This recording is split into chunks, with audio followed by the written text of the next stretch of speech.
Boxer Manoj Kumar ఎట్టకేలకు ప్రతిష్టాత్మక అర్జున అవార్డును స్వీకరించాడు. కేంద్ర క్రీడల మంత్రి సర్బానంద సోనోవాల్ ఈ పురస్కారాన్ని అందజేశారు. తనను అవార్డుకు ఎంపిక చేయకపోవడంతో పాటు నువ్వు ఎవరో నాకు తెలియదన్న కమిటీ చైర్మన్ కపిల్ దేవ్ పై ఈ సందర్భంగా మండిపడ్డాడు మనోజ్ కుమార్. అర్జున అవార్డుకు అన్ని విధాలా అర్హుడైనప్పటికీ తప్పుడు సమాచారంతో కపిల్ దేవ్ నేతృత్వంలోని సెలక్షన్ కమిటీ తనను పక్కనబెట్టి మరో బాక్సర్ను ఎంపిక చేసిందని మనోజ్ విమర్శించాడు.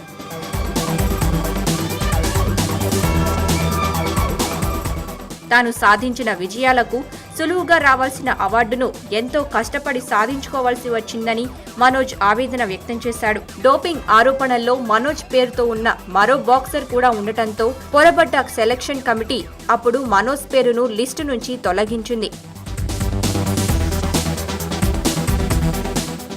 అవార్డు లిస్టు నుంచి తన పేరును తొలగించడాన్ని సవాల్ చేస్తూ కోర్టుకు వెళ్లిన మనోజ్ కోర్టు తీర్పుతో అర్జున అవార్డు అందుకున్నాడు.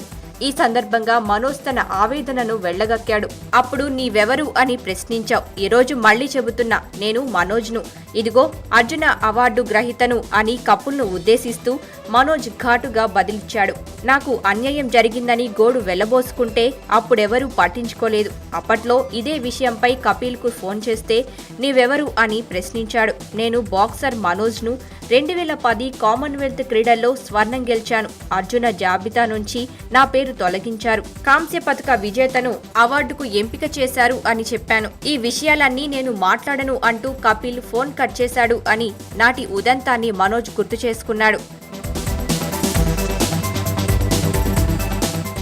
అప్పట్లో పెద్ద దుమారం రేగిన ఈ అంశంపై కోర్టు వరకు వెళ్లి విజయం సాధించిన మనోజ్ ఇప్పుడు కపిల్పై విమర్శలు చేసి మరో వివాదానికి తెరతీశాడు. ఇప్పుడు ఈ వివాదం ఎక్కడిదాకా వెళ్తుందో చూడాలి.